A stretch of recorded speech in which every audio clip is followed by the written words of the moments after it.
मया नवरा दारू पिऊन मला खूप त्रास द्यायचा, मारझोडही करायचा. नवरा तर काहीच कामधंदा करत नसे. घरची परिस्थिती बेताची असल्याने मीच स्वतः मोलकरणीचं काम करायचे. मी एका दुकानवाल्याच्या घरी काम करायचे. त्याचे आईवडील वारले होते. तसं त्याचं लग्नाचं वय झालं होतं, पण अजून त्याचं लग्न झालेलं नव्हतं. त्यामुळे तो एकटाच राहायचा. तो खूप चांगला स्वभावाचा होता. मला खूप मदत करायचा. बया, पण एके दिवशी अचानक त्याने माझ्यासाठी एक सुंदर अशी नवीन साडी आणली. तो मला साडी नेसायला खूप आग्रह करू लागला, म्हणून मी ती साडी नेसली आणि त्याच्यासमोर आले. बाई ग, त्यानंतर आमच्या दोघांमध्ये असं काही झालं की त्याने मला, पण त्या दिवसानंतर माझं पूर्ण जीवनच बदलून गेलं.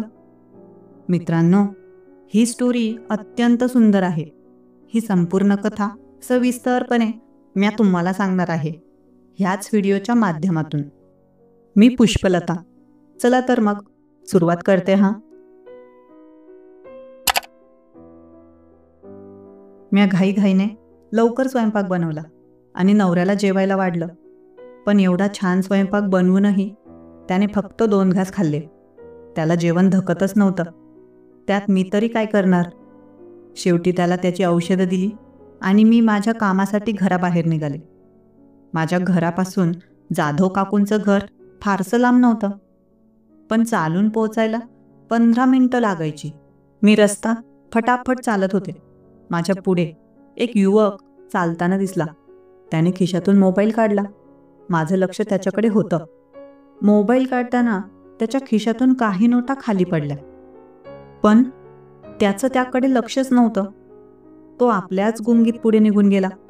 मी तिथं पोहोचले आणि खाली वाकून पाहिलं तर 500-500 रुपयांच्या 5 नोटा एकामध्ये एक ठेवल्यासारख्या पडल्या होत्या. त्या उचलाव्यात की नाही याबद्दल माझ्या मनात प्रश्न निर्माण झाला. शेवटी मी स्वतःलाच म्हटलं, कशाला कोणाचे पैसे आपण घ्यायचे. जरी मी गरीब असले तरी एवढी असमाधानी नक्कीच नाही की कोणाचेही पैसे उचलून घेईन. मी तिथेच उभी राहून त्या युवकाला जोरात आवाज दिला, अहो, तुमचे पैसे पडलेत. पण त्याने काहीच लक्ष दिलं नाही. तो फोनवर बोलत होता. मी पुन्हा थोड्या जोरात आवाज दिला, अहो, तुमचे पैसे पडले आहेत. आता मात्र त्याने मागे वळून पाहिलं. मी त्याला हाताने इशारा केला आणि पडलेले पैसे त्याला दाखवत म्हणाले, हे तुमचे पैसे आहेत का. तो आता चालत माझ्याकडे आला. त्याने विचारलं, काय झालं. मी त्याला सांगितलं, तुम्ही खिशातून मोबाईल काढला तेव्हा हे पैसे खाली पडलेत, पण तुमचं लक्ष नव्हतं. त्याने त्याच्या खिशात हात घातला आणि पैसे शोधले. खिशात पैसे नव्हते, म्हणूनच तो म्हणाला, हो हो, हे माझेच पैसे आहेत.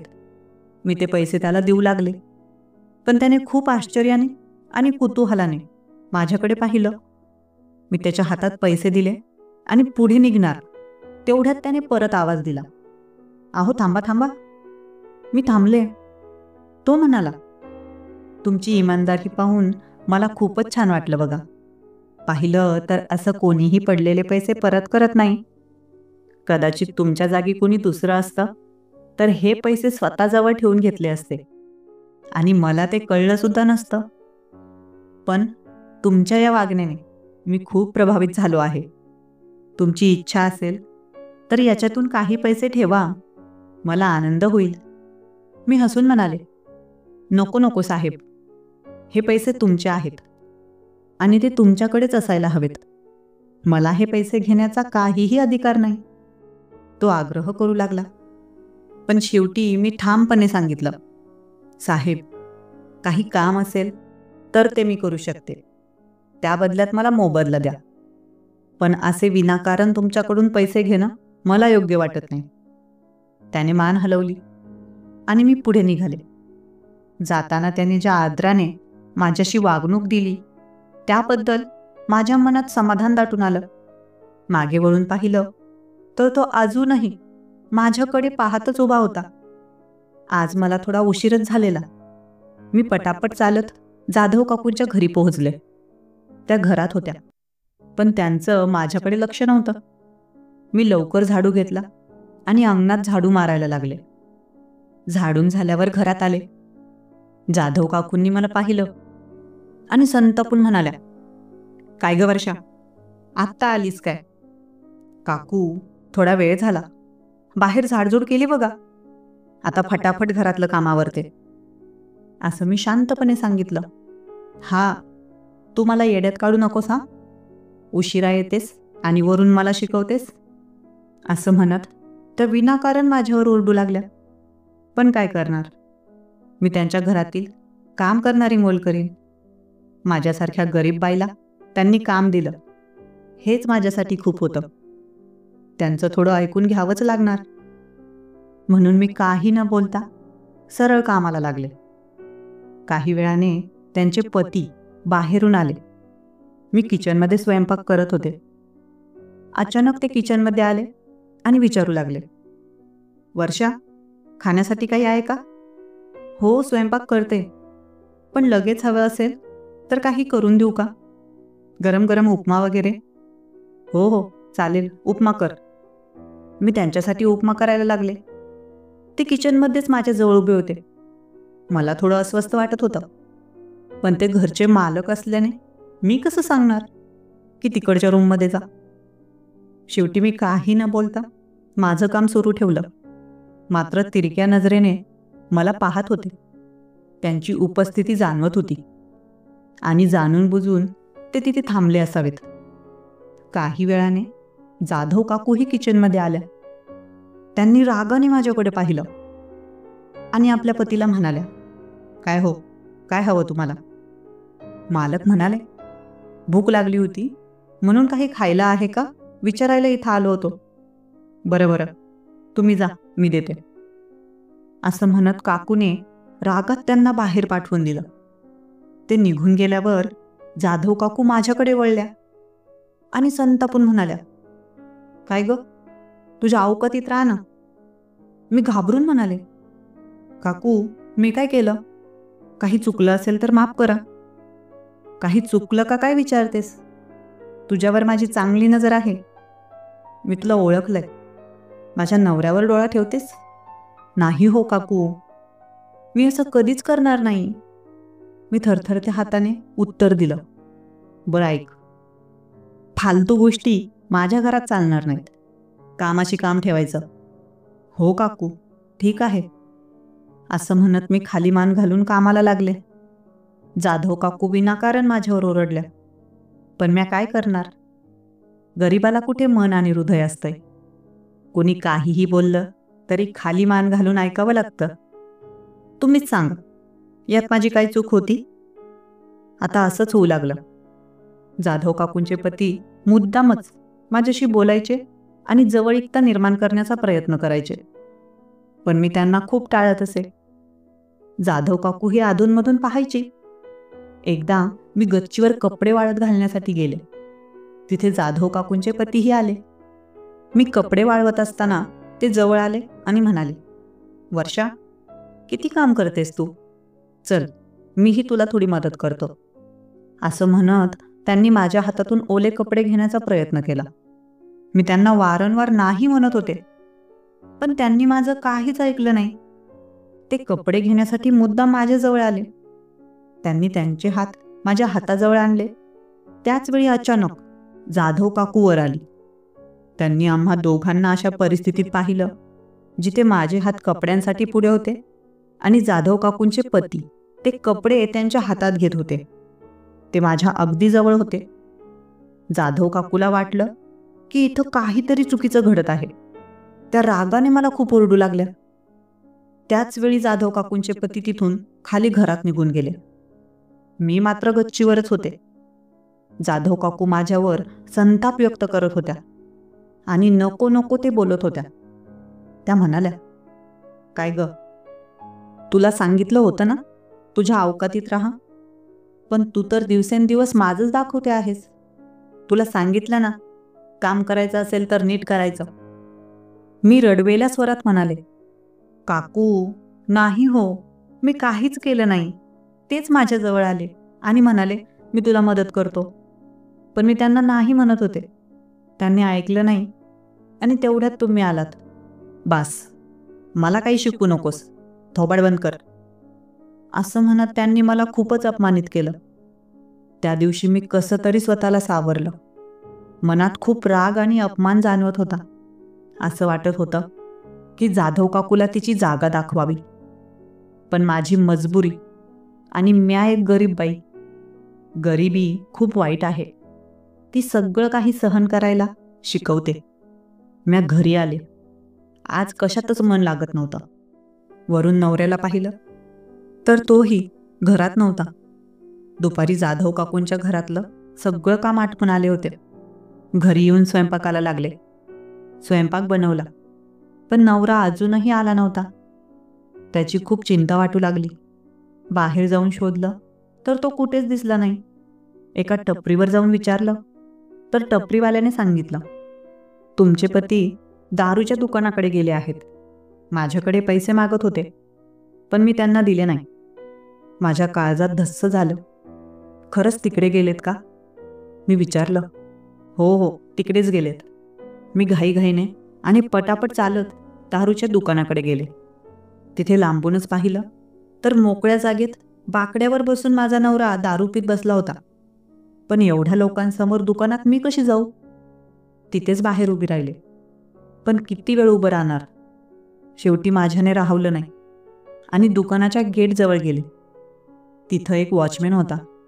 मी त्याला सांगितलं, माझे पती सदाशिव आतमध्ये आहेत. त्यांना बोलावून देता का तुम्ही? त्या वॉचमॅननं माझी अवस्था पाहिली आणि नवऱ्याला बोलवायला आत गेला. काही वेळानं तो नवऱ्याला घेऊन आला. पण माझा नवरा इतका पिऊन आला होता की त्याला नीट चालताही येत नव्हतं. शेवटी मीच त्याचा हात पकडून हळूहळू त्याला घरी आणू लागले. तो मात्र मला रस्त्यातच ओरडू लागला, तुला अक्कल नाही का? कशाला आलीस दारूच्या दुकानात? मी शांतपणे म्हणाले, तुम्ही आला नसता तर मी कशाला आले असते? तुमची औषधं घेण्याची वेळ झाली आहे. जेवण करून औषधं घ्यायला हवं होतं आणि तुम्ही इकडे पीत बसलात. पण त्यो एवढा पिला होता की पिल्यामुळे त्याला काहीच समजत नव्हतं. माझ्या नवऱ्याला माझी काहीच पर्वा नाही. मी त्याच्यासाठी सर्व काही करते. घर चालवते, त्याच्या तब्येतीची काळजी घेते आणि तो मात्र असं वागतो. पण म्या काय करणार? माझ्याकडे दुसरा कोणता पर्याय नाही. घरी येऊन त्याला जेवण वाढलं. जेवल्यानंतर त्याला औषधं दिलं. पण मला मात्र आज जेवण धकलंच नाही. जाधव काकू सकाळी मला नको ते बोलल्या होत्या. माझी काही चूक नसतानाही आता मात्र जाधव काकूंकडे कामाला जाण्याची अजिबात इच्छा होत नव्हती. शेवटी निर्णय करूनच टाकला. आता जाधव काकूंच्या घरी कामाला जाणारच नाही. जे होईल ते होईल. दुसऱ्या दिवशी जाधव काकूंकडे गेले आणि त्यांना सांगितलं, माझे जे पैसे झाले असतील ते देऊन टाका. माझ्या नवऱ्याची तब्येत खूप खराब आहे. मी उद्यापासून कामाला येऊ शकत नाही. ती पैसे द्यायला खूप टाळाटाळ करत होती. पण मी ठामपणे सांगितलं, तुम्ही माझे कामाचे पैसे द्या. मला खूप अर्जंट गरज आहे. शेवटी नाईलाजाने तिने माझे पैसे दिले. मी घरी परत आले. खूप स्वाभिमानाने तिचं काम सोडून आले होते. पण आता पुढे काय? हा विचार सतत मनात येत होता. कुठे काम मिळणार? याबद्दल खूप चिंता वाटू लागली. म्या रोज इकडे तिकडे काम शोधू लागले, पण काहीच काम मिळत नव्हतं. वरून नवऱ्याचं असं नाटक. त्याला बऱ्याच प्रकारची व्यसनं होती. ती तर त्याला त्याच्या जवानीपासूनच होती. त्यामुळे एवढ्या कमी वयात त्याला नको त्या आजारांनी ग्रासलं. तरीही तो सुधारण्याचं नाव घेत नव्हता. मी त्याच्यासाठी एवढं कष्ट करायची, पण त्याला माझी नाही तर स्वतःचीही काही पर्वा नाही. मी रोज कामाच्या शोधात बाहेर पडायचे, पण काही काम मिळतच नव्हतं. जवळजवळ महिना झाला मी घरीच होते. जो थोडाफार पैसा शिल्लक होता तोही आता संपत आला. पुढे काय होणार? कसं होणार? याची सतत चिंता लागून राहायची. एक दिवस सकाळी सकाळी 10 वाजता माझ्या शेजारी राहणारी मीना मावशी आली आणि ती मला म्हणाली, ये वर्षा, तू काम शोधतेय ना किती दिवसांपासून? हो मावशी. अगं वर्षा, ऐक, एका ठिकाणी काम आहे. जर करशील तर सांग. हो मावशी, नक्की करीन. सांगा ना, कुठे आहे काम? मी तिला उत्सुकतेने विचारलं. हे बघ, आपल्या कॉलनीच्या बाजूलाच नर्मदा कॉलनी आहे ना, तिथं एक युवक राहतो. विजय नाव आहे त्याचं. त्याच्या घरी काम आहे. त्याचा स्वतःचा दुकानाचा व्यवसाय आहे, पण तो एकटाच राहतो. घरातलं सगळं आवरण्यासाठी त्याला एक चांगली, हुशार बाई हवी आहे, जी घराची सर्व काळजी घेईल. पगारही चांगला मिळेल. जर तू तयार असशील तर सांग. हो मावशी, मी तर तयारच आहे. तसंही मी सध्या कामच शोधत आहे. जर हे काम मिळालं तर खूप बरं होईल. तिने तिचा फोन काढला आणि मला विचारलं, बोल, करू का कॉल त्यांना? हो मावशी, करा ना. मग तिने लगेच एक नंबर डायल केला आणि समोर कॉल केला. तिकडून कॉल उचलताच मावशीचं बोलणं सुरू झालं. माझ्या शेजारी एक वर्षा नावाची बाई आहे. ती तुमच्या घरी काम करण्यासाठी तयार आहे. तिलाही कामाची गरज आहे. पाठवून देऊ का तिला? तिकडून लगेच आवाज आला. हो हो, पाठवून द्या की. मला ऐकू आलं, कारण मावशीने फोन स्पीकरवर ठेवला होता. मग ती म्हणाली, हे बघ वर्षा, नर्मदा कॉलनी माहिती आहे ना तुला? हो मावशी, चांगली माहिती आहे. मी नेहमी जात असते तिकडे. तर मग तिथं कोपऱ्यावर जे हनुमानाचं मंदिर आहे ना, त्याच्या शेजारी एक किराणा दुकान आहे. तेच त्याचं घर आहे. वरती तुला लिहिलेलं दिसेल, आई वडिलांची पुण्याई. तिथेच काम आहे. हो का मावशी, पाहिलं आहे मी ते दुकान. बरं, मग जा तू, बोलणं करून घे. तुला ठीक वाटलं तर कामाला लागून जा तिथं. हो मावशी, नक्कीच. तुमचे खूप आभार. तुम्ही माझी खूप मदत केली. मी लगेच घरात गेले आणि नवऱ्याला सांगितलं, कुठेही जाऊ नका. आधीच तब्येत एवढी खराब आहे. जर कुठे गेला तर विचार करून ठेवा. नवरा म्हणाला, तू जा ना, कशाला माझं डोकं खातेस? मी वैतागून म्हणाले, तुमच्यासाठी एवढं राबते, घर चालवते, तुमचं औषध पाणी बघते. माहिती आहे का तुमची औषधं किती महाग आहेत? हो, मला नको ज्ञान देऊ. जा तू, काही कामाचं बघ. त्याने वैतागून उत्तर दिलं. माझा नवरा सदाशिवला काही शिकवणं म्हणजे आभाळ मुठीत घेण्यासारखं गोष्ट आहे. त्याला कितीही सांगितलं तरी त्याच्या डोक्यात काही शिरणारच नाही, हे मला चांगलं ठाऊक होतं. त्यानं जर माझं ऐकलं असतं तर ही अशी परिस्थिती त्याच्यावर कधीच ओढवली नसती. मी लगेचच नर्मदा कॉलनीकडे निघाले. नर्मदा कॉलनी आमच्या घरापासून फारशी लांब नाही, जवळच आहे. त्यामुळे काही मिनिटातच मी तिथे पोहोचले. हनुमानाच्या मंदिराच्या बाजूला त्या दुकानाजवळ पोहोचले. जवळ जाऊन दुकानाचं नाव वाचलं तर त्यावर लिहिलं होतं जनरल स्टोअर. अरे, हे किराणा दुकान नाही तर जनरल स्टोअर आहे. कारण आतापर्यंत ते दुकान मी फक्त लांबूनच पाहिलं होतं. दुकानाच्या वरती लिहिलेलं होतं आईवडिलांची पुण्याई. मी लगेच दुकानाच्या जवळ गेले. तिथं जो व्यक्ती होता त्याने लगेच विचारलं, बोला, काय हवं आहे तुम्हाला, काय देऊ? मी त्याच्याकडे पाहतच राहिले. मनात विचार आला, अरे, याला आपण कुठेतरी पाहिलंय, पण कुठे ते आठवतच नव्हतं. कुठे पाहिले आहे ते आठवू लागले. बोला, काय हवं आहे तुम्हाला? अहो, मी दुकानात काही घ्यायला आलेली नाही. मला माझ्या शेजारच्या काकूंनी सांगितलं की तुम्हाला कामासाठी एका बाईची गरज आहे. हो हो, मी तर तुमचीच वाट पाहत होतो. तुम्हीच का? अरे, हा तर खूपच योगायोग झाला म्हणा. एवढं बोलून तो थोडा हसला. तोच पुढे म्हणाला, अहो, तुम्ही मला ओळखलं का? मी उत्तर दिलं, हो, मलाही वाटतंय की म्या तुम्हाला कुठेतरी पाहिलं आहे, पण लक्षात येत नाहीये. पण साहेब, तुम्ही मला ओळखता का? हो, मी तर तुम्हाला चांगलाच ओळखतो. तुम्हाला कसं विसरू शकतो? त्याचं हे वाक्य ऐकून मी विचारातच पडले. अरे बापरे, असं काय बोलतोय हा? मी याचं काय वाईट केलंय? या विचारानेच मला थोडी चिंता वाटू लागली. तो पुढे म्हणाला, लक्षात आहे का, महिना झाला असेल त्या गोष्टीला. त्या दिवशी रोडवर माझे पैसे पडले आणि तुम्ही मला ते परत दिले होते. मी लगेच उत्तर दिलं, अच्छा, हो हो, आलं लक्षात. मलाही वाटत होतं की मी तुम्हाला कुठेतरी पाहिलं आहे. मग त्याने मला विचारलं, तुमचं नाव काय आहे? माझं नाव वर्षा आहे साहेब. बरं बरं, ठीक आहे. या इकडून बाजूला मेन गेट आहे बघा, गेट उघडून आत या. मी लगेच गेट उघडून आत गेले. तोही दुकानाच्या गेटमधून बाहेर येऊन अंगणाच्या पटांगणात आला. त्याने विचारलं, तुम्हाला सगळी घरकामं येतात का? सगळी कामं म्हणजे साहेब?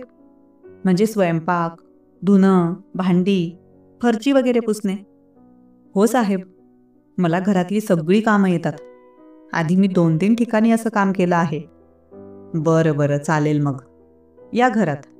आणि हो, तुम्हाला वर्षा म्हटलं तर चालेल ना? हो साहेब, चालेल. माझं नावच आहे ना ते.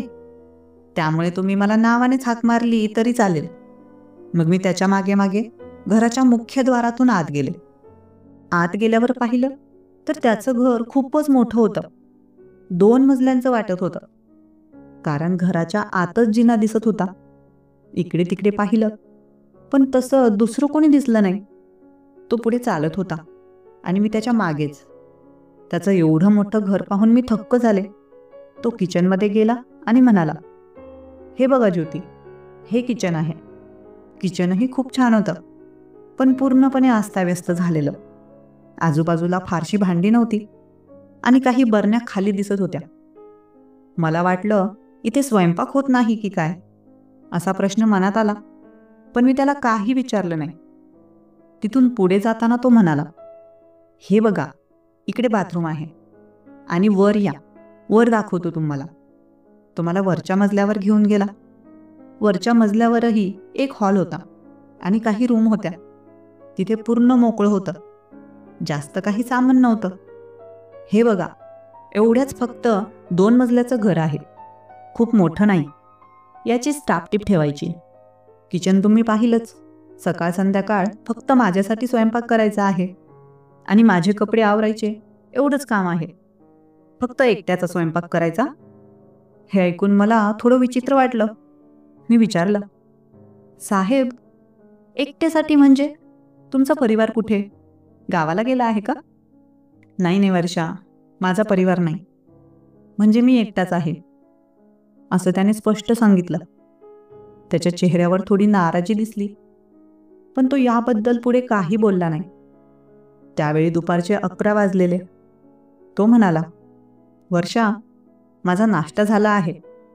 तसंही मी जेवण बाहेरच करत होतो, पण आता घरीच जेवण करेन. बाहेरचं जेवण करून मलाही कंटाळा आला आहे. तसं तर मी ऑनलाईनच मागवत होतो, पण आता तुम्ही इथे कामासाठी येणार आहात म्हणून घरातच स्वयंपाक होईल. बरं, तुम्ही कामाला कधीपासून याल मग? तुम्ही सांगा साहेब. तुम्ही सांगाल तेव्हापासून येईल. बरं, जर तुम्हाला योग्य वाटत असेल तर मग आजपासूनच काम चालू करा. होय, ठीक आहे साहेब, चालेल. तो पुढे म्हणाला, बरं, तुम्ही किचन पाहिलं तर स्वयंपाकासाठी काय काय लागेल त्याची एक यादी बनवून द्या. जे जे सामान लागेल ते लगेच मागवून ठेवतो. आणि हो, आत्तासाठी फक्त घरात आणि किचनमध्ये झाडू मारून काढा वाटल्यास. ठीक आहे साहेब. मग तो दुकानात निघून गेला. त्याच्या दुकानात जायला आणि यायला दुकानाच्या मागच्या बाजूला रस्ता होता. त्यामुळे तो दुकानातून थेट घरात ये जा करू शकत होता. मी घरात झाडू मारून स्वच्छता केली. तिथल्या टेबलावर एक वही आणि पेन पडलेला होता. त्या वहीच्या मागच्या पानावर स्वयंपाकासाठी लागणाऱ्या वस्तूंची यादी बनवायला सुरुवात केली. किचनमध्ये पाहिलं तर काही बरण्यांमध्ये थोडं थोडं सामान होतं, पण जे आवश्यक होतं त्याचीच यादी लिहून काढली. मी घरातूनच त्या घरमालकाला आवाज दिला, अहो साहेब, अहो साहेब. होय वर्षा, थांब आलोच. तो भरभर गिराईकं करून लगेच घरात आला. मी तयार केलेली यादी त्याला दिली. त्याने ती पाहिली आणि म्हणाला, अरे वा, एवढ्या कमी वेळात तुम्ही खूप छान यादी बनवली आणि तुमचं अक्षरही सुंदर आहे. त्याच्या स्तुतीमुळे मला खूप आनंद झाला, कारण अलीकडे माझी स्तुती कोण करतच नसे. फक्त टोमणे ऐकावे लागत किंवा लोक मला कमी लेखायचे. बरं, तुम्ही आता जाऊ शकता. उद्या या, पण किती वाजता येणार आणि किती वाजता जाणार ते मात्र सांगा. हे बघा साहेब, संध्याकाळी मी 5 वाजता येईन आणि 7-8 वाजेपर्यंत थांबू शकते. त्यानंतर मात्र मला घरी जावं लागेल. बरं, ठीक आहे. आणि सकाळी? साहेब, सकाळी 9 ते 12च्या दरम्यान काम करून जाईन. हो हो, चालेल, काही हरकत नाही. अगदी योग्य वेळ आहे. तो म्हणाला. एवढं बोलून मी माझ्या घरी निघून आले. घरी आल्यावर घड्याळात पाहिलं तर 1 वाजला होता. घरी आल्यावर रोजच्या कामाला लागले. आज मात्र मी खूप खुश होते. थोड्या वेळाने नवरा बाहेरून आला. नवऱ्याकडे पाहिलं तर तो पिऊन आला होता. कुणी त्याला पैसे दिले असतील असा विचार मनात आला. पण त्याच्याशी बोलणं टाळलं आणि स्वयंपाकाला लागले. आज स्वयंपाकाला उशीरच झालेला आणि मला भूकही लागली होती. स्वयंपाक करता करता माझ्या लक्षात आलं, अगं बाई, मी पैशांबाबत तर काहीच बोलले नाही. महिन्याला किती पैसे देणार हे ठरवलंच नाही. आता मात्र मला थोडी चिंता वाटू लागली. बरं, ठीक आहे, उद्या नक्की पैशांबाबत बोलून घेईन. महिन्यांनंतर वाद नको व्हायला. दुसऱ्या दिवशी सकाळी लवकर उठून तयारी करून 9 वाजताच मी साहेबांच्या घरी पोहोचले. त्यांचं दुकान अजून बंदच होतं. मी गेटमधून आत गेले. दरवाजा उघडा होता, पण तरीही मी दरवाजा ठोठावला. ते लगेच दारावर आले आणि म्हणाले, बरं झालं आलात, मी तुमचीच वाट पाहत होतो. आज त्यांनी अंगावर फक्त टी-शर्ट आणि खाली नाईट पॅन्ट घातली होती. त्यामध्ये त्यांचं वय खूपच कमी वाटत होतं. पण असो, मी कशाला या गोष्टींकडे लक्ष देऊ. मी आत गेल्यावर कामाला लागले. तोपर्यंत ते हॉलमध्ये बसले होते. थोडं काम आवरून नंतर मी किचनमध्ये स्वयंपाकाच्या तयारीला लागले. नाश्त्यासाठी पोहे बनवायचे होते. तसं आधीच त्यांना विचारून घेतलं होतं. मला पगाराबाबत बोलायचं होतं, म्हणून मी किचनमधून हॉलमध्ये गेले. ते सोफ्यावर बसलेले. अहो साहेब, तुम्हाला एक विचारायचं होतं. हो, विचार ना. साहेब, आपलं ठरलं नाही, महिन्याला किती पैसे द्याल? हो हो, काल घाईत ते लक्षातच आलं नाही. बरं सांग, एका महिन्याची किती घेशील? नाही हो साहेब, तुम्हीच ठरवा. मी तुमच्या घरी कामाला लागले आहे. आणि होय, माझी कामाची वेळही सांगितली आहे.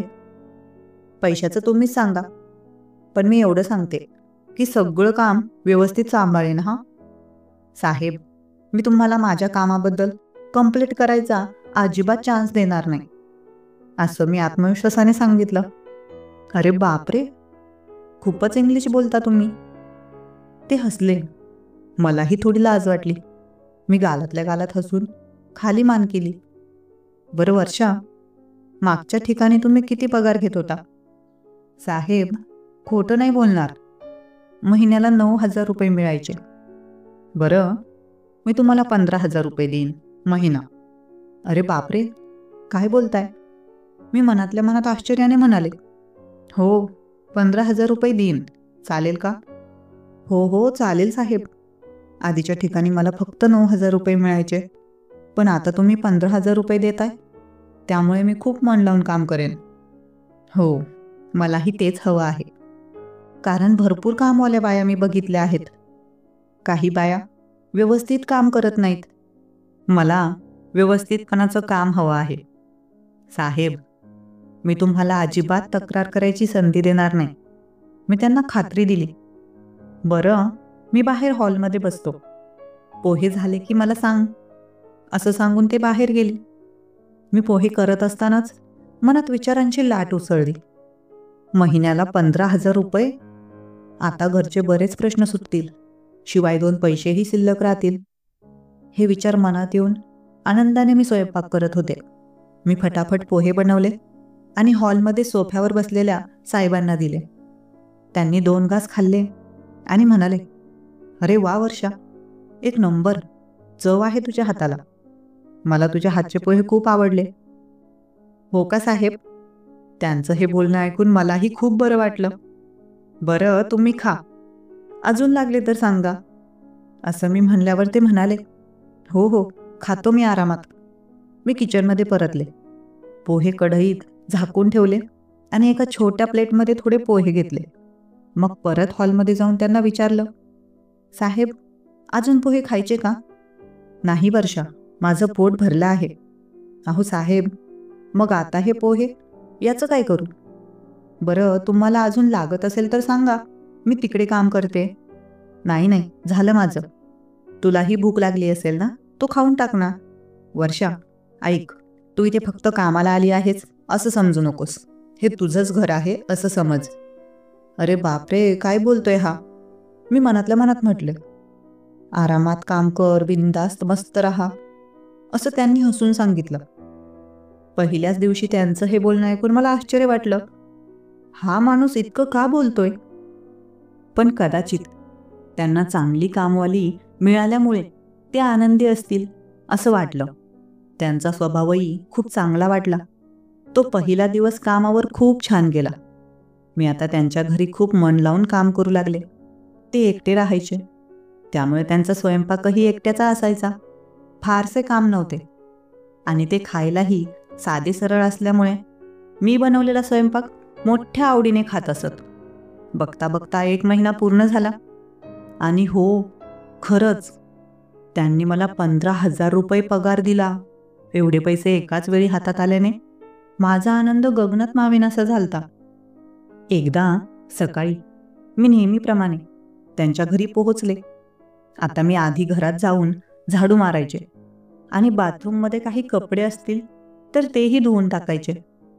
असा माझा नेहमीचा क्रम होता.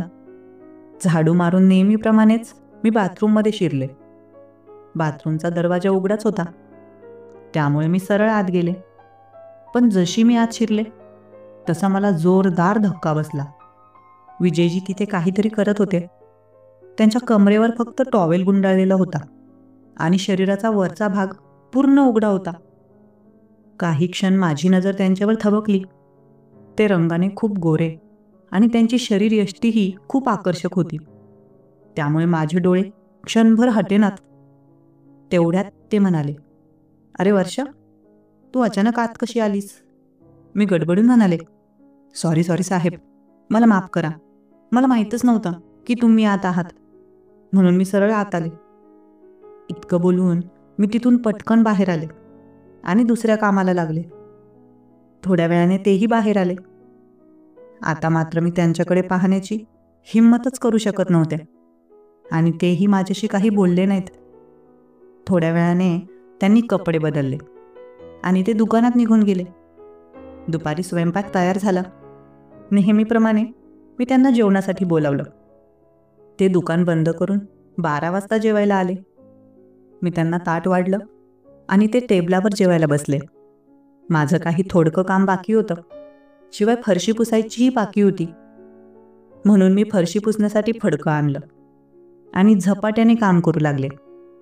ते हॉलमध्ये TV बघत जेवत होते. मी गुडघ्यावर बसून फरशी पुसत होते. तेव्हाच माझी नजर अचानक विजयजींकडे गेली. ते तर माझ्याकडेच एकटक पाहत होते. मी लगेच नजर चुकवली आणि कामात लक्ष घालू लागले. पण तरीही अधूनमधून ते टीव्हीकडे बघून पुन्हा माझ्याकडे पाहायचे. तेव्हा अचानक माझं स्वतःकडे लक्ष गेलं. मी पाहिलं, माझ्या साडीचा पदर थोडा बाजूला झाला आहे आणि त्यामुळे माझ्या भरगच्च भरलेल्या शरीराचा गळ्याखालचा काही भाग थोडासा उघडा पडलाय. मी पटकन पदर सावरला आणि व्यवस्थित बसून फरशी पुसू लागले. ही गोष्ट त्यांच्याही लक्षात आली, म्हणून त्यांनीही लगेच नजर वळवली आणि टीव्हीकडे लक्ष केंद्रित केलं. त्यांची अशी नजर माझ्यावर पडल्यामुळे मला थोडं विचित्र वाटलं, पण मी त्याकडे दुर्लक्ष करत माझं काम चालू ठेवलं. विजयजी माझ्यापेक्षा फक्त 3-4 वर्षांनी मोठे होते. त्यांच्याबद्दल मला बऱ्याच गोष्टी कळल्या होत्या, जसे की त्यांचं लग्न झालेलं नव्हतं, त्यांच्या आईवडिलांचं काही वर्षांपूर्वीच निधन झालं होतं, एकटे राहत असल्यामुळे त्यांना मुलगी मिळत नव्हती. बरीच स्थळं त्यांनी पाहिली, पण एकट्या मुलाला मुलगी देण्यास कोणी तयार होत नव्हते. त्यामुळे त्यांचं लग्न रखडलं होतं. आता वयही वाढलं होतं, चांगली मुलगी मिळण्याची शक्यताही कमीच. तसं त्यांना लग्न करण्याची इच्छा तर होती, पण कामाच्या व्यापामुळे त्यांना लग्नाचा फारसा विचार करता येत नव्हता. एके दिवशी संध्याकाळी मी माझ्या घरात स्वयंपाक करत होते. 9 वाजले असतील. स्वयंपाक करत असताना अचानक माझा नवरा बाहेरून आला. तो खूप दारू पिऊन आला होता. तो जोराने म्हणाला, "ए वर्षे, मला 400 रुपये दे." मी म्हणाले, "कशासाठी पैसे हवेत? आधीच तब्येत किती खराब झाली आहे. घरात गुपचूप बसा आणि जेवण करा. आता नीट जेवणही करत नाहीस. मी एवढा स्वयंपाक बनवते, तो कधी कधी पूर्ण वाया जातो." तो चिडून म्हणाला, "तू मला फालतू शिकवू नकोस. पैसे देतेस की नाही?" त्याने बाजूला पडलेलं भांडं हातात घेतलं आणि मला मारूनच फेकणार होता. तोवर मी पटकन बाजूला झाले. देवा, खरंच त्याने तर ते भांडं जोराने मला मारूनच फेकलं. ते भांडं माझ्या बाजूला येऊन आपटलं.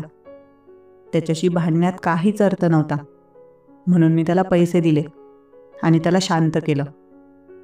पण मनात आतून मात्र खूप वाईट वाटत होतं. अधूनमधून तो मला मारत असायचा. पण आता दिवसेंदिवस त्याचं वागणं खूपच विचित्र होत चाललं होतं. एवढे झाल्यावरही मी त्याला पैसे दिले. मला तर खूप राग आला होता. तरीही मी गप्प राहिले. शेवटी तो माझा नवरा होता. बायकोने सगळं सहन करावं लागतं ना. पती परमेश्वर असतो, नाही का? दुसऱ्या दिवशी मी विजयजींच्या घरी नेहमीप्रमाणे कामाला गेले. सकाळी सकाळी किचनमध्ये नाश्ता बनवत होते. पण काल नवऱ्याने माझ्यासोबत जे काही केलं होतं ते माझ्या मनातून काही केलं जात नव्हतं. सगळे विचार मनात दाटून आले. माझ्या डोळ्यात अश्रू तरळले. तेव्हाच अचानक विजयजी किचनमध्ये आले. ते म्हणाले, "वर्षा, नाश्ता झाला का ग? काय बनवलंस?" "उपमा बनवते आहे. झाला की सांगते." पण बोलताना त्यांचं लक्ष माझ्या चेहऱ्याकडे गेलं. माझा चेहरा खूप उतरलेला होता. डोळ्यात अजूनही अश्रू होते. ते माझ्या जवळ आले आणि म्हणाले, "वर्षा, काय झालं? का रडते तू?" मी घाईघाईने म्हणाले, "काही नाही साहेब, असंच." "अगं सांग ना मला." ते अगदी माझ्या जवळ येऊन उभे राहिले. मी पुन्हा म्हणाले, "अहो विजयजी, काही नाही, घरचे वाद." "काय झालं? कोणी काय बोललं का तुला?" "नाही हो विजयजी, काय सांगू? माझं दुःख मलाच माहिती. जाऊ द्या." "वर्षा, तू मला सांगू शकतेस. तेवढं तरी तुझं मन हलकं होईल." आता मात्र मी स्वतःला थांबवू शकले नाही. मी त्यांना सांगायला लागले, "लग्न झाल्यापासूनच माझ्या नवऱ्याचं वागणं खूप वाईट आहे. आधीपासूनच त्याला दारूची आणि इतर गोष्टींची सवय आहे. त्यामुळे त्याला भलतेच कोणते कोणते नको ते आजार जडले आहेत. त्याच्याबद्दल मलाही पूर्ण माहिती नाही. तरीही मी माझ्या कमाईतून त्याच्या दवाखान्याचा खर्च भागवत असते. मी त्याला सतत सांगते, दारू पिणं, गांजा पिणं आणि पत्ते खेळणं सोडून दे. पण तो काही ऐकत नाही. दिवसेंदिवस त्याची तब्येत खालावत चालली आहे. रात्री तर अति झालं. त्याने माझ्यावर भांडं फेकून मारलं आणि त्याच विचारामुळे मला आज खूप वाईट वाटत आहे." विजयजी माझं सगळं ऐकत होते. मग ते म्हणाले, "बरं जाऊ दे वर्षा, तू जास्त वाईट वाटून घेऊ नकोस. काही माणसांचा स्वभाव असाच असतो. त्याच्याशी तू डोकं लावत जाऊ नकोस. तुला काही लागलं, काही मदत हवी असेल तर मला बिनधास्त सांग. आणि हो, असं नाही की तुला 15,000 पगार आहे म्हणून मी तुला फक्त 15,000 देईन. तुला अजून काही लागलं तर बिनधास्त घे आणि दुकानातलं जे काही सामान तुला लागेल ते घेऊन जात जा. पैसे देण्याची काही गरज नाही." विजयजींच्या या शब्दांनी माझं मन थोडं हलकं झालं. विजयजी सर्व एवढ्या आपुलकीने बोलत होते की माझ्या मनात त्यांच्याबद्दल अजूनच आदर वाढला. कितीतरी वर्षांनी एवढ्या मायेने कोणीतरी माझ्याशी बोलत होतं. त्यामुळे माझे अश्रू थांबवणं मला शक्यच झालं नाही आणि डोळ्यातून पाण्याच्या धारा वाहू लागल्या. विजयजींनी हे पाहिलं आणि ते म्हणाले, "अगं वर्षा, असं रडू नकोस. मला वाईट वाटतं बघ." पण माझे अश्रू अनावर झाले होते. मी तरी काय करणार? त्या क्षणी माझा स्वतःवरही ताबा राहिला नव्हता. त्यांनी माझ्याजवळ येत माझ्या हातावर हात ठेवला. मी हात किचनच्या ओट्यावर टेकवला होता. त्यांनी हळूच माझ्या हातावर हात ठेवला आणि म्हणाले, "वर्षा, तू एवढी हळवी होऊ नकोस. सगळं काही नीट होईल बघ. तू खूप मेहनती आहेस, दिवस रात्र काम करतेस. काही ना काही चांगलं नक्की घडेल तुझ्या आयुष्यात. तुझा नवरा बरा होईल. तू जास्त काळजी करू नकोस आणि अश्रू गाळून स्वतःला त्रास देऊ नकोस. त्यांच्या या बोलण्याने मला खूप आधार वाटला. मी त्यांच्याकडे वळले. त्यांनी माझ्या खांद्यावर हात ठेवला आणि मी स्वतःला थांबवू शकले नाही. मी माझं डोकं त्यांच्या खांद्यावर ठेवून उदके देऊ लागले. त्यांचा एक हात माझ्या पाठीवर होता. तो क्षण अत्यंत भावनिक झाला. माझ्या डोळ्यातून उघळणारे अश्रू त्यांच्या शर्टवर पडत होते हे मला जाणवलं आणि मी लगेच बाजूला झाले. साहेब, माफ करा, तुमचा शर्ट खराब झाला माझ्या अश्रूंनी. त्यावर ते म्हणाले, अगं वेडी, असं काय बोलतेस? माझा शर्ट तुझ्या डोळ्यातल्या अश्रूंहून मोठा नाही. वर्षा, असे मुळीच वाटून घेऊ नकोस की तू एकटी आहेस. तुला कधीही एकटं वाटलं, मनातलं काही बोलायचं असेल, मन मोकळं करायचं असेल, तर मी आहे.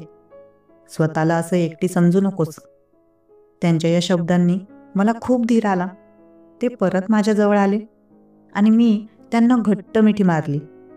माझ्या मनात दाटून आलेलं दुःख हलकं झालं. आता मन मोकळं वाटत होतं. थोड्या वेळाने त्यांनी मला थोडं बाजूला केलं. माझ्या गालावर ओघळलेले अश्रू हळुवारपणे त्यांच्या हाताने पुसले आणि मला पुन्हा आपल्या छातीशी कवटाळलं. काही क्षण आम्ही असेच एकमेकांच्या मिठीत राहिलो. थोड्या वेळाने मीच भानावर येत म्हणाले, चला साहेब, तुमच्यासाठी नाश्ता बनवते. तुम्हाला वेळ होत असेल ना? हो ग, पण एक गोष्ट सांगायची आहे. सांगा ना साहेब. तुम्हाला साहेब नको म्हणू. मला फक्त विजय म्हटली तरी चालेल.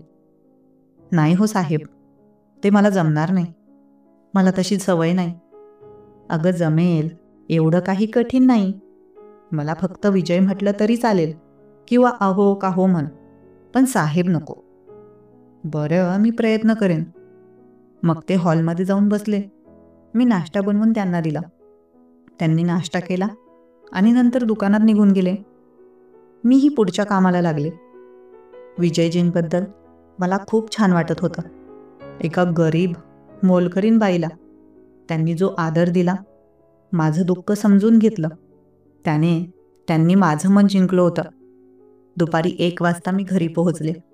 नवऱ्याला जेवण वाढलं, पण तो खाटेवर पडून होता. ताट वाढलं तरी तो जेवत नव्हता. मी 2-3 वेळा सांगितलं, अहो जेवण करा, मला काम आहे. पण तो म्हणाला, मला भूक नाही. मी त्याच्या जवळ गेले. त्याचा हात हातात घेऊन पाहिलं तर त्याला ताप भरला होता. मी लगेच त्याला तापाच्या गोळ्या दिल्या. या गोळ्या नेहमी मी घरात ठेवलेल्या असायच्या, कारण नवऱ्याला त्यांची गरज वेळोवेळी पडायची. गोळ्या दिल्यानंतर थोड्या वेळाने त्याने थोडं जेवण केलं. मीही जेवून घेतलं आणि मग घरातली बाकीची कामं आवरू लागले.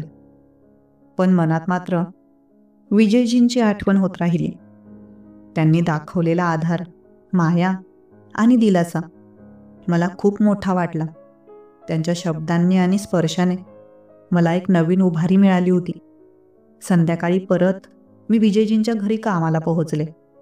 आज थोडा उशीर झाला होता. मला वाटलं कदाचित ते रागवतील, पण जेव्हा त्यांच्या घरी पोहोचले तेव्हा ते दुकानात होते. त्यांनी मला पाहिलं आणि गेट उघडलं. मी आत गेले आणि झाडझूड करून पुढचं काम करायचं ठरवलं. मी झाडू मारत असताना अचानक विजयजी घरात आले. संध्याकाळचे 7 वाजले असावेत. या वेळेला ते घरात क्वचितच यायचे, कारण दुकानात गिरायकं असायची ना. त्यामुळे मला थोडं आश्चर्य वाटलं. त्यांच्या हातात एक पिशवी होती. मला वाटलं कदाचित कामासाठी काही साहित्य आणलं असेल. ते जवळ येऊन म्हणाले, अगं वर्षा, हे बघ ना. काय झालं हो? हे बघ काय आणलं आहे मी. त्यांनी ती पिशवी माझ्या हातात दिली. मी ती उघडून पाहिली तर आत एक कापड दिसलं. मी ते बाहेर काढलं आणि पाहिलं तर ती एक सुंदर गुलाबी रंगाची सिल्कची साडी होती. मी म्हणाले, अरे वा, छान साडी आहे. कोणासाठी घेतलीत? कोणाला द्यायची आहे का? तुमच्या नातेवाईकांमध्ये? ते हसले आणि म्हणाले, नाही ग, ही साडी एका खास व्यक्तीसाठी घेतली आहे. असं? कोण आहे ती खास व्यक्ती? ती तूच आहेस वर्षा. तुझ्यासाठीच आणली आहे ही साडी. हे ऐकून मी थक्क झाले. खूप आश्चर्य वाटलं. मी विचारलं, माझ्यासाठी? पण का? अगं वर्षा, मी दुपारी बाहेर गेलो होतो. मला काही कपडे घ्यायचे होते. स्वतःसाठी कपडे घेताना तिथे छान साड्या दिसल्या. त्याचवेळी मला तुझी आठवण आली. म्हटलं, वर्षासाठी ही एक साडी घ्यावी, म्हणूनच ही साडी घेतली. आवडली का तुला? ती साडी खूपच सुंदर आणि महागडी दिसत होती. मला आनंद झाला होता, पण म्या तो चेहऱ्यावर फारसा दाखवला नाही. मी म्हणाले, हो, छान आहे. पण विजयजी, तुम्ही माझ्यासाठी एवढा त्रास का घेताय? अगं, यात काय त्रास? मला वाटलं तुला शोभून दिसेल म्हणून आणली. आवडली ना तुला? हो, खूप छान आहे. धन्यवाद. मी ती साडी लगेच टेबलावर ठेवली. अगं, टेबलावर का ठेवलीस? ती नेसून दाखव ना. आत्ता? अहो, मी काम आवरत आहे. अगं, काम तर रोजच असतं. नेसून दाखव ना. तुला कशी दिसते ते बघायचं आहे. तुला नाही आवडली तर दुसरी आणतो मग. नाही नाही, हीच छान आहे. मला आवडली. मग नेसून दाखव ना. छान दिसते की नाही ते पाहू. त्यांच्या आग्रहामुळे मी थोडी लाजले. माझा चेहरा तर लाल लाल झाला. त्यांची जिद्द पाहून शेवटी मी म्हणाले, ठीक आहे, नेसते. ते आनंदाने हसले. मी साडी घेऊन एका खोलीत गेले. आधी घातलेली साडी काढली आणि नवीन साडी नेसायला घेतली. नवीन साडी असल्यामुळे ती नेसायला थोडा वेळ लागला. पिशवीत काही साडी पिन्स होत्या, पण मला त्यांची सवय नव्हती म्हणून त्या लावल्या नाहीत. फक्त पदर खांद्यावर टाकला आणि आरशात पाहिलं. साडीवर फिक्कट निळ्या रंगाची सुंदर फुलं होती. ती साडी मला खूपच शोभून दिसत होती. स्वतःला आरशात पाहून मी लाजले. तेवढ्यात बाहेरून विजयजींचा आवाज आला. अगं वर्षा, झालं का? ये ना बाहेर, वाट बघतोय. मी बाहेर आले. विजयजी हॉलमध्ये उभे होते. त्यांनी माझ्याकडे पाहिलं आणि थबकले. मी मात्र त्यांच्याकडे पाहण्याची हिंमत केली नाही. खाली मान घालून इकडे तिकडे पाहू लागले. तिरक्या नजरेने त्यांच्याकडे पाहिलं तर त्यांची नजर माझ्यावरच खिळली होती. माझ्या चेहऱ्यावर लाज तरळली. मला थोडंसं अस्वस्थ वाटू लागलं. मी म्हणाले, काय झालं? चांगली दिसत नाही का मी? अगं वर्षा, खूप सुंदर दिसतेस, लाजवाब. असं वाटतं ही साडी जणू तुझ्यासाठीच बनली आहे. असं काही नाही, खूप साड्या बनल्या असतील अशा. हो, पण इतकी शोभून ही साडी दुसऱ्या कोणावर दिसणार नाही, ते म्हणाले. त्यांचं हे बोलणं ऐकून मी अधिकच लाजले. त्यांनी मला जेव्हा ही साडी दिली तेव्हा त्यातला आपुलकीचा आणि सन्मानाचा भाव माझ्या मनाला खूप भिडला. त्यांच्या नजरेत माझ्यासाठी असलेला आदर आणि जिव्हाळा स्पष्ट दिसत होता. माझ्या हाताकडे त्यांनी पाहिलं आणि म्हणाले, हे काय आहे तुझ्या हातामध्ये? साडी पिन आहे, पण मला ती लावता येत नाही. सवय नाही आहे ना? ते हसले आणि म्हणाले, बरं, मग मला लावू दे, मी बघतो जमतंय का मला. मी लाजत म्हणाले, आव नको, मी नंतर लावते. पण ते पुढे सरसावले. अरे लावून देतो ना. ते माझ्याजवळ आले. मी टेबलाजवळ उभी होते. त्यांनी माझ्या हातातून पिन घेतली आणि माझ्या खांद्याजवळ साडी व्यवस्थित अडकवायला लागले. मी थोडी हलले. मग स्थिर राहण्यासाठी मी टेबलावर हात ठेवला. ते अगदी माझ्या जवळ आले होते, पण मी मात्र खाली मान घालून उभी. त्यांनी साडी पिन व्यवस्थित अडकवली आणि म्हणाले, बघ, आता ठीक आहे ना? मी हळूच वर पाहत उत्तरले, हो, खूप छान लावलीत. माझ्याकडून इतक्या नीटपणे नाही जमत. त्यांनी हलकं हसत माझ्या साडीचा पदर हातात घेतला आणि म्हणाले, तुझ्या साडीची डिझाईन खूप सुंदर आहे. मी थोडं लाजत म्हणाले, हो ना. ते साडीचा पदर न्याहाळत होते, पण अधूनमधून माझ्याकडेही पाहत होते. माझं लक्ष नव्हतं, पण अचानक त्यांनी साडीचा पदर हलकासा खेचला आणि मी त्यांच्याजवळ ओढली गेले. माझ्या खांद्यावर त्यांच्या हाताचा हळूवार स्पर्श जाणवला. त्यांचा हात माझ्या हातावरून अलगद सरकत होता. आणि त्यांनी माझा पंजा त्यांच्या हातात घेतला. त्यांची बोटं माझ्या बोटांमध्ये अडकली. त्यांच्या त्या स्पर्शाने माझ्या अंगात एक वेगळी शिरशिरी पसरली. ते अगदी माझ्या कानाजवळ आले. त्यांचा श्वास माझ्या गालांवर जाणवत होता. त्यांनी माझ्या कानाजवळ ओठ टेकवले आणि हळूच माझ्या कानावर चुंबन घेतलं. त्या स्पर्शाने मी पूर्णपणे बेभान झाले होते. काही क्षण तर मी हरवूनच गेले. इतकी बेभान झाले, वाटू लागलं की विजयजींना मिठी मारावी. माझ्या आतल्या भावना मला थांबवू शकत नव्हत्या. पण अचानक कुठेतरी माझ्या अंतरात्म्याने मला आवाज दिला, वर्षा थांब, तू एक मोलकरीण आहेस. विजयजीचं तुझ्यावर प्रेम असेल की नसेल याची तुला खात्री नाही. ते कदाचित फक्त तुझ्या शरीराचा भोग घेण्याच्या लालसेने तुझ्या जवळ आले असतील तर. असं स्वतःला त्यांच्या स्वाधीन नको करूस. तुझा स्वाभिमान डगमगू नको देऊस. मी हलकीशी मागे सरसावले आणि म्हणाले, विजयजी प्लीज सोडा ना पदर. त्यांनी थोडं पुढे येत माझ्या डोळ्यात पाहिलं. मी त्यांच्या नजरेत एक प्रेमळ झलक पाहिली. त्या क्षणी मला कळलं की स्वतःच्या मर्यादांचं भान ठेवणंही प्रेमाचाच एक भाग आहे. मी लगेचच स्वतःला त्यांच्यापासून सोडवून घेतलं आणि बाजूला झाले.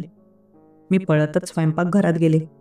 तिथे जाऊन थांबले आणि छातीवर हात ठेवून जोरजोराने सुस्कारे सोडू लागले.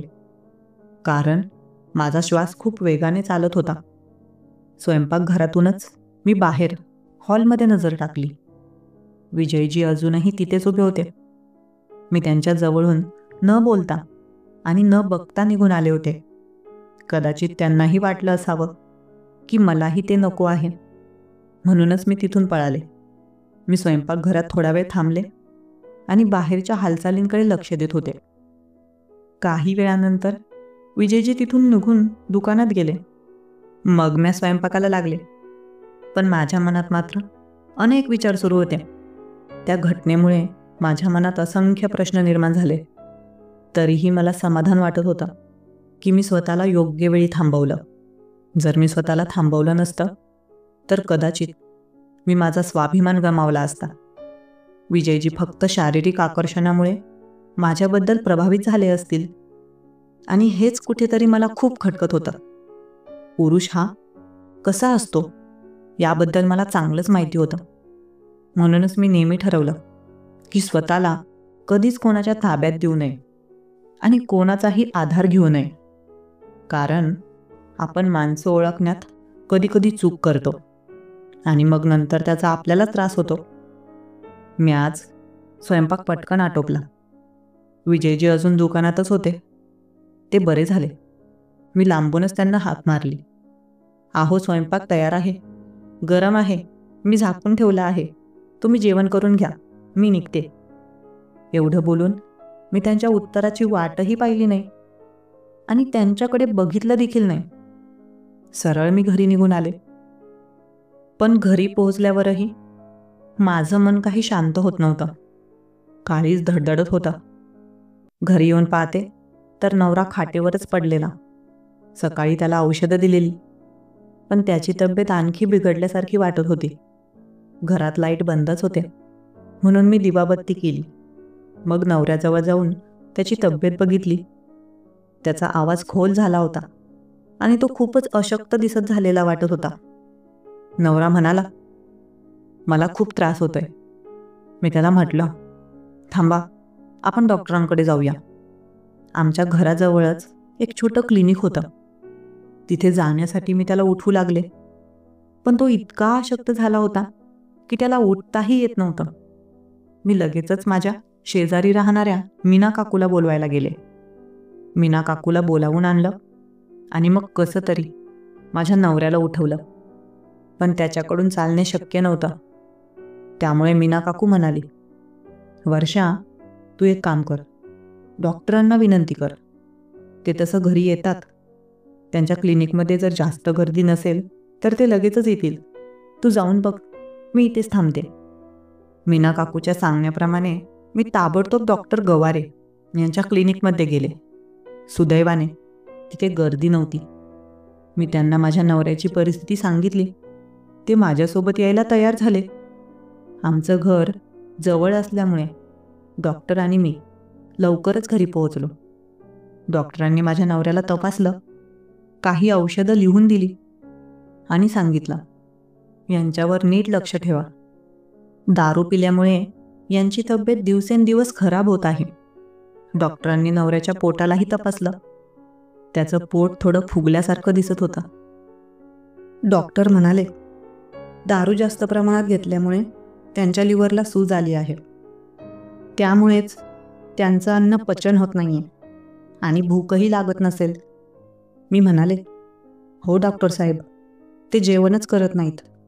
डॉक्टर म्हणाले, त्यांना अन्न पचतच नाही, म्हणूनच भूक लागत नाही. तुम्ही त्यांच्याकडे नीट लक्ष ठेवत नाही का? अहो डॉक्टर साहेब, लक्ष तर ठेवते, पण माझं काम करताना मी बाहेर गेले की हे कधी दारू पितात कळतच नाही. डॉक्टरांनी माझ्या नवऱ्याला समजावत सांगितलं, हे बघ दादा, दारू पिऊ नकोस. कशाला उगाच चांगलं शरीर खराब करतोस? आधीच बघ किती शरीराची वाट लावून बसला आहेस. अजून सुधारला नाहीस तर काय होईल हे सांगता येणार नाही. डॉक्टरांचं बोलणं मात्र नवऱ्याच्या डोक्यात जाईल असं मला वाटत नव्हतं. डॉक्टरांनी त्याला सलाईन लावली आणि म्हणाले, काही वेळाने मी परत येईल सलाईन काढायला किंवा कंपाऊंडरला पाठवून देईल. एवढं सांगून डॉक्टर निघून गेले. मीना काकू म्हणाली, अरे पोरा, एवढी सोन्यासारखी बायको सोडून कशाला या दारूच्या नादी लागतोस? दारूमुळे लोकांचे संसार तुटतात, घरदार नष्ट होतात, संसाराची वाट लागते. सुधार बाबा, नाहीतर ही दारू तुझं सगळं आयुष्य उद्ध्वस्त करेल. मीना काकूने त्याला पुढे समजावत सांगितलं, अरे बघ, ती वर्षा दिवस रात्र मेहनत करते, घर चालवते, वरून तुझ्या दवाखान्याचा खर्च भागवते.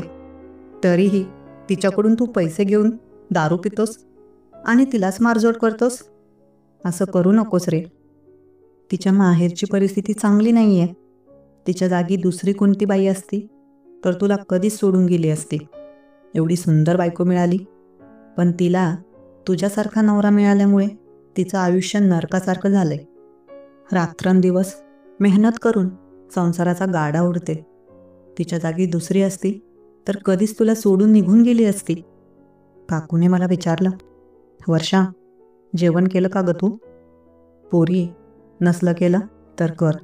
स्वतःच्या तब्येतीकडेही लक्ष दे. रात्री 11 वाजता मी स्वयंपाक केला. 2-4 घास खाल्ले. मीना काकूही होत्या. त्या माझ्यासोबत थोडा वेळ बसल्या आणि मग त्यांच्या घरी निघून गेल्या. रात्री झोपायच्या वेळेस परत नवऱ्याच्या औषधी दिल्या आणि मी जाऊन झोपले. पण दिवसभर जे काही घडलं होतं ते सारखे विचार माझ्या मनात घोळत होते. मी अजूनही ती गुलाबी रंगाची साडी नेसलेली होती जी विजयजींनी मला आणली होती. साडीची डिझाईन आणि कपडा खूपच छान. मी साडीचा पदर हातात घेतला व पदर हातात घेऊन त्याकडे पाहत असतानाच विजयजी आणि माझ्या दरम्यान घडलेल्या घटनेचे विचार परत मनात येऊ लागले. मला आता वाईट वाटू लागलं की विजयजी माझ्यासोबत नेहमीच खूप चांगले वागतात. असं अचानक आम्ही जवळ आलो होतो. तो क्षण खूपच भावनिक होता. त्या भावनेच्या भरात विजयजींनी मला जवळ घेतलं होतं, पण मी ताबडतोब त्याचा हात फटकारून त्याच्यापासून लांब झाले. कदाचित त्यांनी हे मनावर घेतलं असेल. मी असं वागले, त्यांना वाईट वाटलं असेल का? मला असं वागायला नको होतं. आता असं वाटू लागलं मी त्यांच्यासमोर शांतपणे आपला विचार मांडू शकले असते की विजयजी, मला हे योग्य वाटत नाही. पण मी त्यांना समजावून सांगण्याऐवजी असं अचानक निघून गेले. मी हे योग्य केलं का याचा विचार करताना मनात अपराधीपणाची भावना येत होती. त्यांचा स्वभाव तसा नव्हता की ते माझ्यावर काही बळजबरी करतील. त्यांचा मी गैरसमज करून घेतलं का याचं स्पष्ट उत्तर मला मात्र मिळत नव्हतं. मला आता पश्चाताप होत होता. उद्या मी त्यांच्याशी शांतपणे बोलेन. त्यांच्या मनात माझ्याबद्दल काही गैरसमज असतील तर ते दूर करेन. त्यांच्या घरात काम करण्याची मला नक्कीच गरज होती. ते मला चांगला पगार देतात. वरून काही वस्तूही मिळत होत्या. त्यांच्या मदतीमुळे माझ्या घराचा खर्चही भागत होता. जर या घरातलं काम सुटलं तर मला पुन्हा 15,000 रुपये पगाराचं काम कुठे मिळेल? नवऱ्याचा आजार, त्याच्या दवाखान्याचा खर्च, हे सगळं कसं सांभाळू मी? या विचारांनी माझं डोकं भरून गेलं. माझ्या मनात विजयजींच्या सहकार्याबद्दल कृतज्ञता होतीच. त्या रात्री बराच वेळ मला झोप लागली नाही. सकाळी उठले तेव्हा अंगात खूप जडपणा जाणवत होता आणि डोकंही दुखत होता. पण काम थांबवून उपयोग नव्हता. मी नवऱ्याला आंघोळ करू दिली नाही, कारण त्याला ताप भरलेला होता. त्याच्यासाठी नाश्ता तयार केला आणि स्वयंपाक करून ठेवून सांगून दिलं की स्वयंपाकघरात सगळं आहे, जेवून घ्या. औषधी व्यवस्थित जागेवर ठेवून मी कामासाठी निघाले. 10:30ला मी विजयजींच्या घरी पोहोचले. त्यांनी दुकान उघडलं होतं आणि ते दुकानातच होते. मी मेन गेटमधून आत गेले तेव्हा त्यांनी माझ्याकडे पाहिलं, पण काही बोलले नाहीत. मी आत गेल्यावर माझ्या कामाला लागले. नाश्ता तयार झाला तेव्हा विजयजींना आवाज देऊन सांगितलं की नाश्ता तयार आहे. त्यांनी नाश्ता टेबलावरून घेतला आणि दुकानात परत गेले.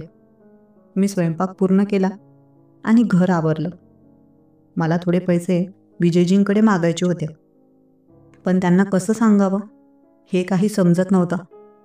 माझ्या नवऱ्याची तब्येत दिवसेंदिवस खालावत चाललेली आणि त्याच्यावर इलाजासाठी मला पैशांची नितांत गरज होती. शेवटी स्वयंपाक संपवून 12 वाजेला मी विजयजींना म्हटलं, साहेब, स्वयंपाक झाला आहे, तुम्ही जेवून घ्या, आता मी जाऊ का? 12:30 वाजता घरी परत आले तर नवऱ्याने अजून जेवण केलं नव्हतं. मी त्याला खाऊ घातलं आणि औषधं दिलं. संध्याकाळी परत विजयजींच्या घरी गेले. चहा बनवून दिल्यावर ते सोफ्यावर बसले होते. चहा पित असतानाच ते मला म्हणाले, वर्षा, काल जे काही झालं त्याच्याबद्दल तुम्हाला वाईट वाटलं का?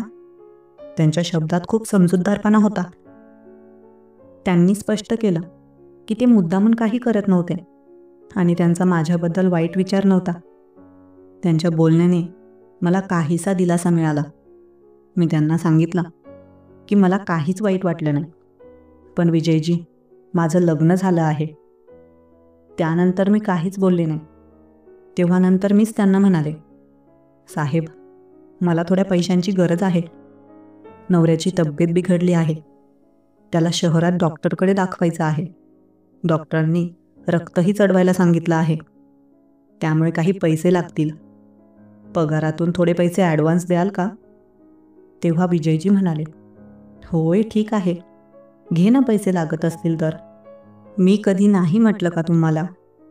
त्यांनी कपाटातून 20,000 रुपये काढले आणि माझ्या हातात दिल्या. मी थोडी अडखळत म्हटलं, साहेब, माझा पगार तर 15,000 रुपये आहे. तुम्ही 5,000 रुपये जास्त देत आहात. ते हसून म्हणाले, काही हरकत नाही, या महिन्याचा पगार 20,000 रुपये समजा. त्यांच्या मदतीमुळे मला खूपच दिलासा मिळाला. मनात विचार आला की मी त्यांना चुकीचं समजत होते, पण ते खूप चांगले आहेत. विजयजी, मी तुमची खूप खूप आभारी आहे. वेळेवर तुम्ही मदत केली नसती तर माझी खूप पंचायत झाली असती. त्यावर विजयजी म्हणाले, बरं वर्षा, काळजी करू नकोस. आणि हो, तुला जर अजून काही गरज असेल तर मला कळव. हो, ठीक आहे, मी त्यांना सांगितलं. विजयजी, उद्या मी येऊ शकणार नाही, कारण नवऱ्याला दवाखान्यात घेऊन जायचं आहे. त्यांनी लगेच उत्तर दिलं, हो हो, चालेल, काही हरकत नाही. एवढं बोलून मी माझ्या घरी परत आले. दुसऱ्या दिवशी नवऱ्याला शहरातल्या दवाखान्यात नेण्यासाठी गाडी करून निघाले. तिथं पोहोचल्यावर डॉक्टरांनी तपासणी करून सांगितलं की नवऱ्याची परिस्थिती गंभीर आहे. दारूमुळे त्याचं लिव्हर 90% खराब झालं आहे. त्यामुळे त्याला काही दिवस दवाखान्यात ठेवणं गरजेचं आहे. शिवाय लिव्हरमध्ये एक गाठ आहे, ज्याचं ऑपरेशन करावं लागेल. पण त्याआधी शरीरात ताकद यायला हवी. मी डॉक्टरांना सांगितलं, ठीक आहे साहेब, त्यांना ॲडमिट करून घ्या. डॉक्टरांनी नवऱ्याला ॲडमिट केलं. आणि मी काही पैसे काउंटरवर जमा केले. दवाखान्यातून मी माझ्या आईवडिलांना फोन केला. दुसऱ्या दिवशी ते दोघं दवाखान्यात पोहोचले. नवऱ्याची परिस्थिती पाहून आईला खूप वाईट वाटलं, पण ती वडिलांवर रागावली. मुलीचं लग्न केलं, व्यवस्थित पाहिलं नाही, मुलगा काय करतो काय नाही याचा नीट विचार केला असता तर आज हे दिवस पाहायला लागले नसते.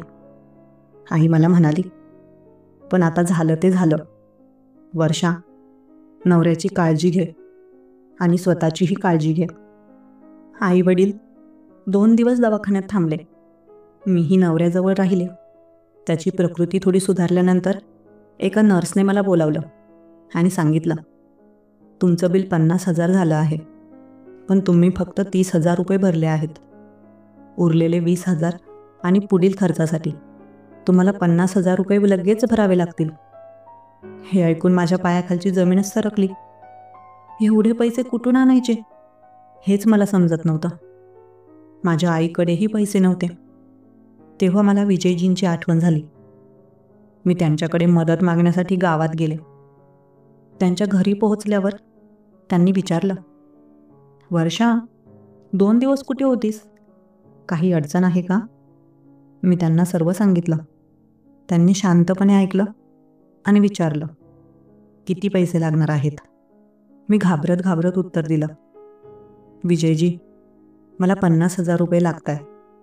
मला माफ करा, एवढे पैसे मागते, पण मला खूप गरज आहे. तुमचे पैसे मी काम करून हळूहळू फेडून देईन.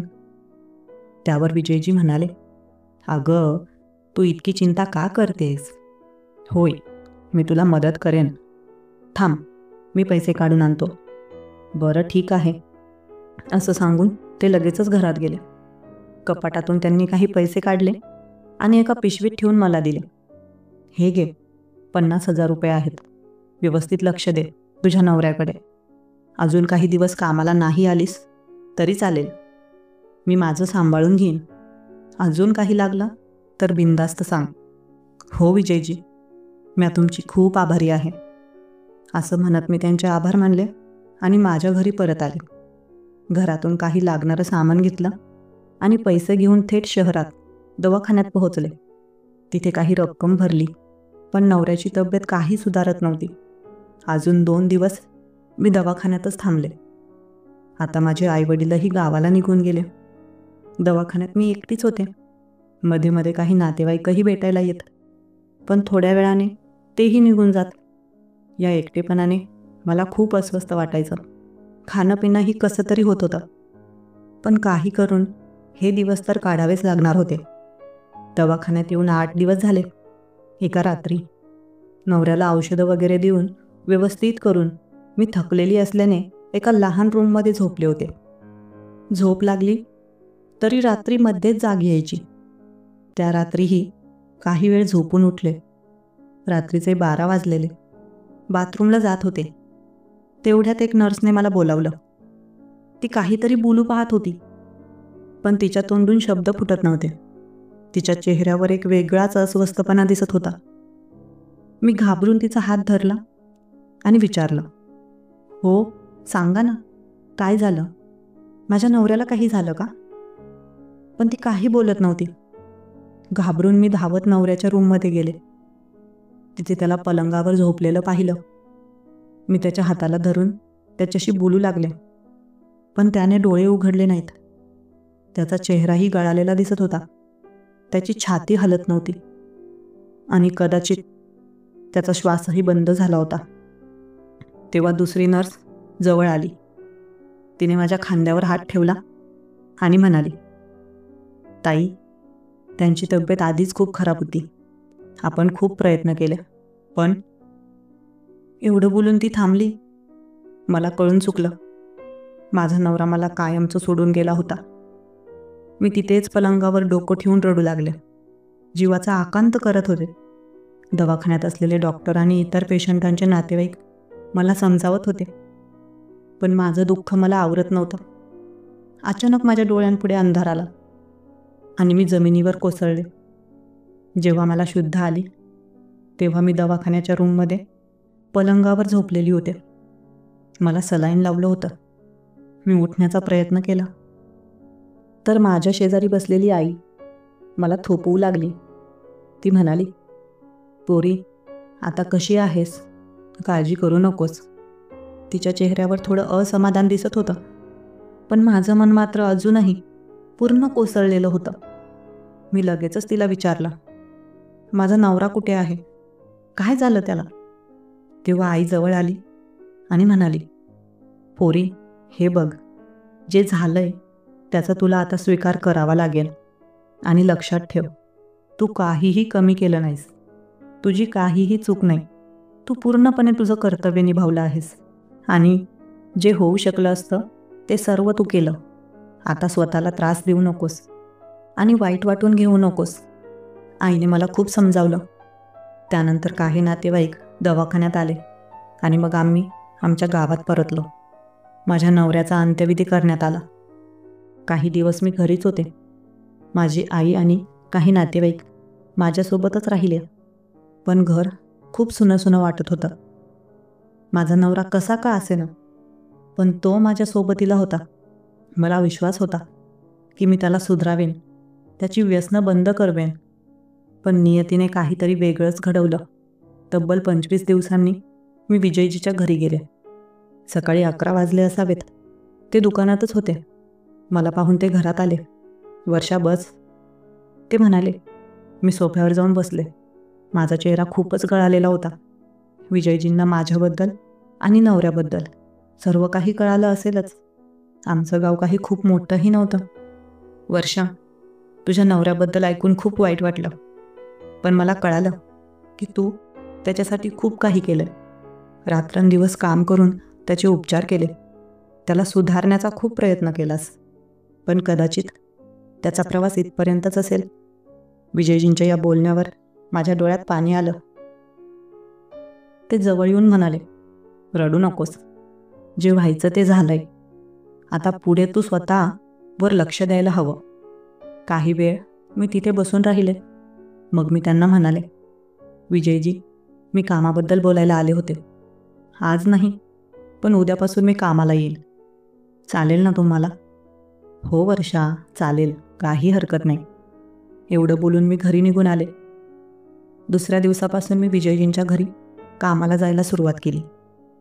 पण आता ते माझ्यासोबत खूप सामंजस्यपणे वागत होते. कधीच माझ्या जास्त जवळ येत नव्हते आणि हसून मस्करीही करत नव्हते. एकदा मी त्यांना म्हणाले, विजयजी, मी तुमच्याकडून पैसे घेतले आहेत.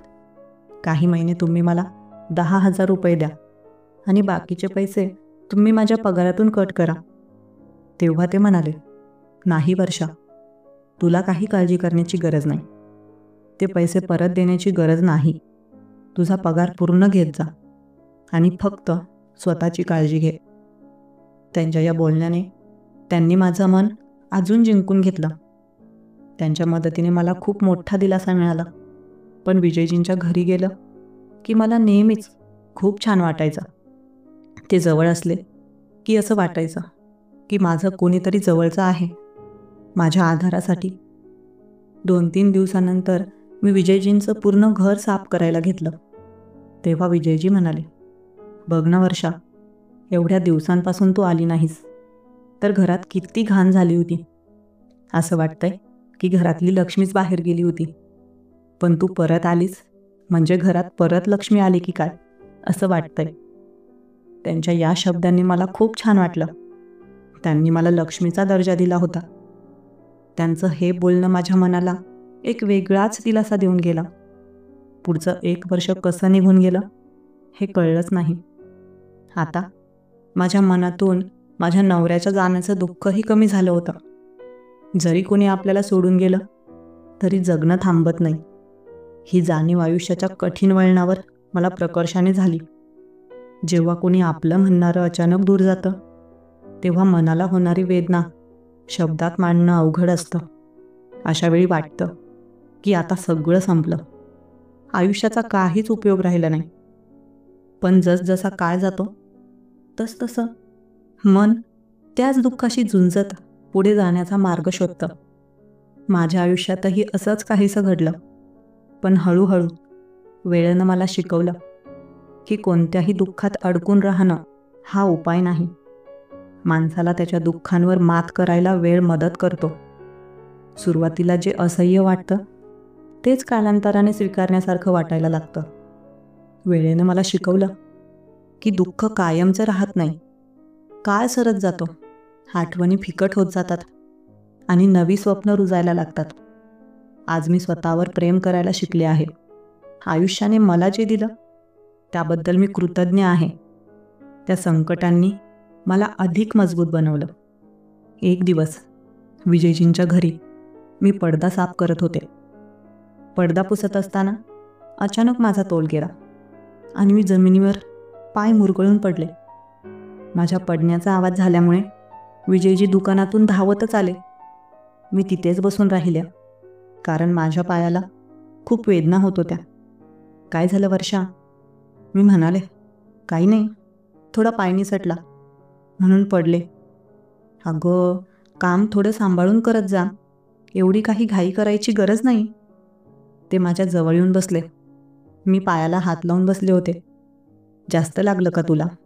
नाही नाही, थोडंच आहे.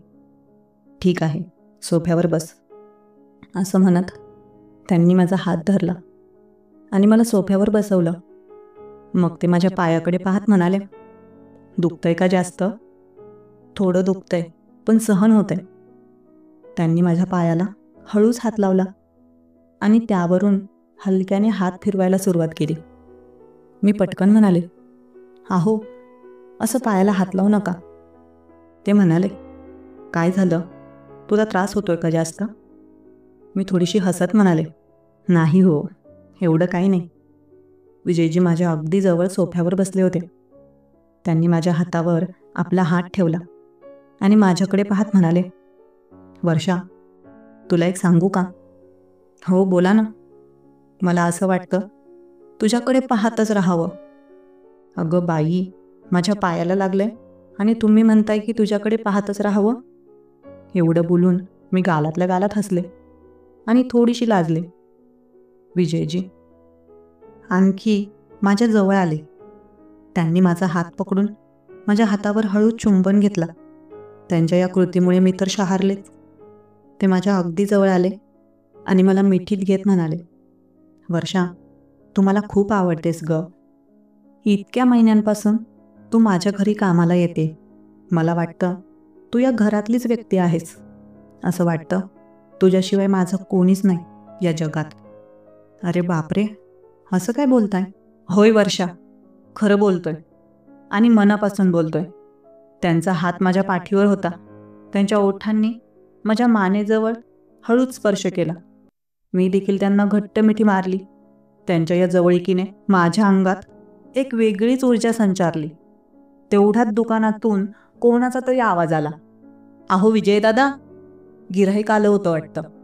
मी पटकन सावध झाले आणि माझा पदर व्यवस्थित केला. विजयजींनी मला मिठीतून वेगळं केलं आणि लगेचच दुकानात निघून गेले. मला मनात कुठेतरी असं वाटलं की हा गिऱ्हाईक यावेळी नको यायला हवा होता. त्याला आत्ताच यायला वेळ मिळाला का? नंतर आला असता तर काय फरक पडला असता? मी मनातल्या मनात त्याला कोसू लागले. थोड्याच वेळाने विजयजी परत आले. ते माझ्याजवळ सोफ्यावर येऊन बसले, पण माझी त्यांच्याकडे पाहण्याची हिंमतच होत नव्हती. माझा चेहरा पूर्णपणे लाजलेला होता. माझ्या गुलाबी ओठांवर त्यांच्या ओठांच्या स्पर्शांच्या खुणा होत्या. त्यामुळे मी अजूनच शहारले होते. माझे केस हलकेसे विस्कटले आणि माझ्या मनातल्या भावना अनावर होऊ लागल्या होत्या. विजय परत माझ्या जवळ आले. विजयजींनी माझा हात हळुवारपणे हातात घेतला आणि म्हणाले, वर्षा, तुला काही विचारायचं आहे? हो, सांगा ना. मी थोडं लाजत म्हणाले. ते थोडं थांबले आणि माझ्या डोळ्यात पाहत म्हणाले, लग्न करशील का माझ्याशी? त्यांचे हे शब्द ऐकून माझं मन भरून आलं. त्यांच्या डोळ्यांतील प्रेम आणि काळजी स्पष्ट जाणवत होती. मीही त्यांच्याकडे पाहिलं. त्याच क्षणी त्यांनी मला जवळ ओढलं आणि घट्ट मिठी मारली. मीही त्यांना घट्ट पकडलं. वर्षा, मी तुला खरंच मनापासून विचारतोय, लग्न करशील का माझ्याशी? त्यांचा प्रश्न, त्यांची काळजी आणि त्यांचं प्रेम मला अंतर्मुख करत होतं. त्या क्षणी मला असं वाटलं की कदाचित ते विजयजीच आहेत, जे माझ्या आयुष्याला पुन्हा एकदा नवा अर्थ आणि नवीन सुरुवात मिळवून देऊ शकतील. तर मित्रांनो, तुम्हाला माझी ही कहाणी कशी वाटली? मला तुमच्या प्रतिक्रिया नक्की पाठवा. आणि हो, आता पुढे जे घडलं ते मी पुढच्या एका नवीन व्हिडिओमध्ये तुम्हाला सांगणार आहे. जर तुम्हाला तो भाग ऐकायचा असेल तर मला कमेंट करून कळवा. धन्यवाद.